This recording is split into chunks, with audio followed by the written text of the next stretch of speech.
Marhaba, my name is Tasnim Basha and I go to the International Academy here in Bloomfield, Michigan. Ni hao, my name is Christine and I'm a student from Midland, Michigan. Hola, my name is Kaylee and I'm a student from Detroit, Michigan. Hola, I'm Angelina.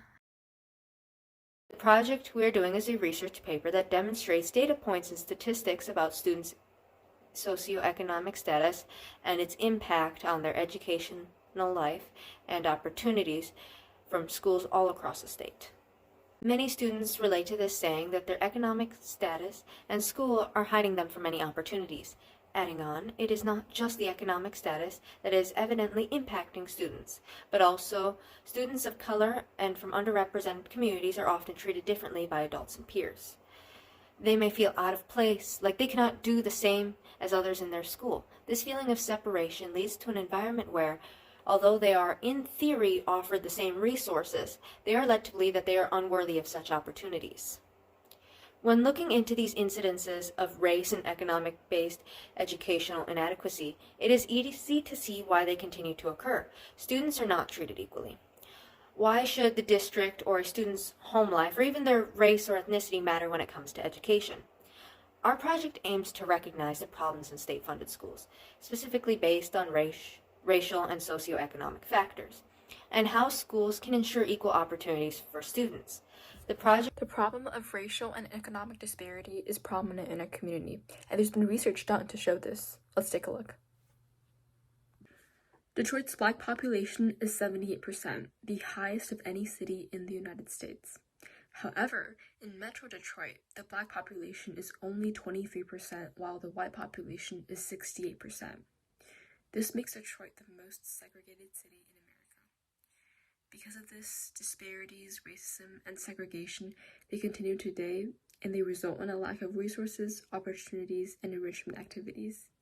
But to understand the present, we must delve into our history. In the not-so-distant past, Michigan, like many parts of the United States, struggled with systemic racism and discriminatory policies that laid the foundation for the injustices that persist today.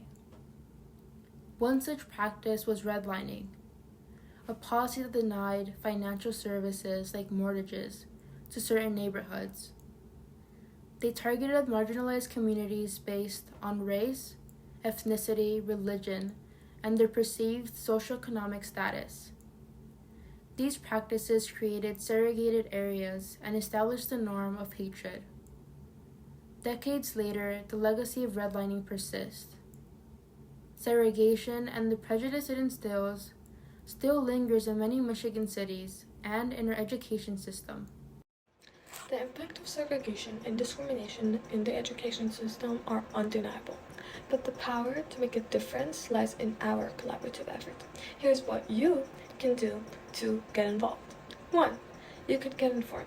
You could educate yourselves about the roots and history of systemic issues like discrimination and segregation and understand their impact on the community, especially in the education system. And that can be done through research or through asking adult allies in your life. Another thing is that you can support community initiatives. You can get involved in grassroots movements and volunteer your time supporting initiatives that promote inclusive, diverse, and quality education for all. Another is advocate. And you can do that by working with your policymakers in your local community organizations, and even attend school boards and advocate and make a public comment about what you believe should be done to make an equitable change for all. You can also encourage your community to also go out and advocate for integrated and equitable school at a local, state, and federal level. Finally, vote. If you are over 18, use your voting power to support candidates that prioritize equitable education. You have that power, so might as well use it.